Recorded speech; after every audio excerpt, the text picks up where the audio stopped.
కొమరం భీం ఆసిఫాబాద్ జిల్లా కాగజ్ నగర్ భారత్ బంద్ పిలుపులో భాగంగా ఎస్సీ ఎస్టీ రిజర్వేషన్ వ్యతిరేక సంఘం నాయకుల ర్యాలీ నిర్వహించారు.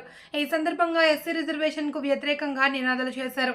ఎస్సీ వర్గీకరణ వద్దు, పాత మద్ద పద్ధతే ముద్దు అంటూ నినాదించారు. రాజీవ్ గాంధీ చౌక్, అంబేద్కర్ చౌరస్తా, Indira market, NTR Chowk, petrol pump area మీదుగా ర్యాలీ నిర్వహించి తెరిచి ఉన్న దుకాణాలను మూసివేయించారు. అనంతరం సహకరించాలి అని కోరారు.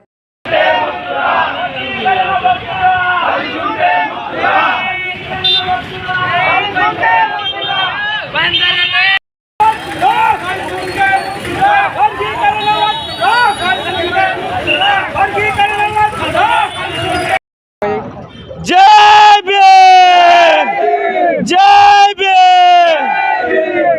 ఈరోజు ఎస్సీ వర్గీకరణపై సుప్రీం కోర్టు ఇచ్చిన తీర్పుకు నిరసనగా మొత్తం భారతదేశం బంద్కు అన్ని కుల సంఘాలు, ఎస్సీ ఉపకుల సంఘాల ఆధ్వర్యంలో ఈరోజు భారత్ బంద్ కార్యక్రమాన్ని చేపట్టడం జరిగింది.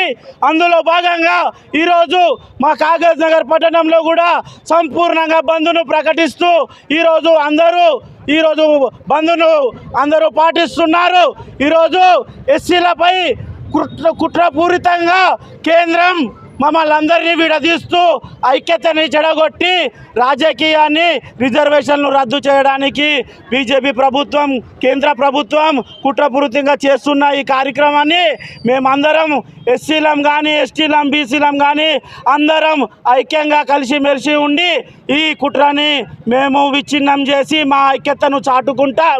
ఇలాంటి సంఘటన జరిగినప్పుడు ఎస్సీ కుల సంఘాలు అందరూ ఐక్యంగా ఉండి ఈ కార్యక్రమాన్ని విజయవంతం చేయడానికి అందరూ సహకరిస్తున్నారు. ఈ కార్యక్రమానికి సంపూర్ణంగా మద్దతు ప్రకటించిన వర్తకులకు, స్కూళ్లకు, ఈ బంద్కు ప్రకటించిన అందరికీ, సహకరించిన అందరికీ ఎస్సీ కుల వ్యతిరేక పోరాట సమితి ఆధ్వర్యంలో మేమందరికీ వాళ్ళకు జై భీమ్ తెలుపుతున్నాం. జై భీమ్, జై భీమ్.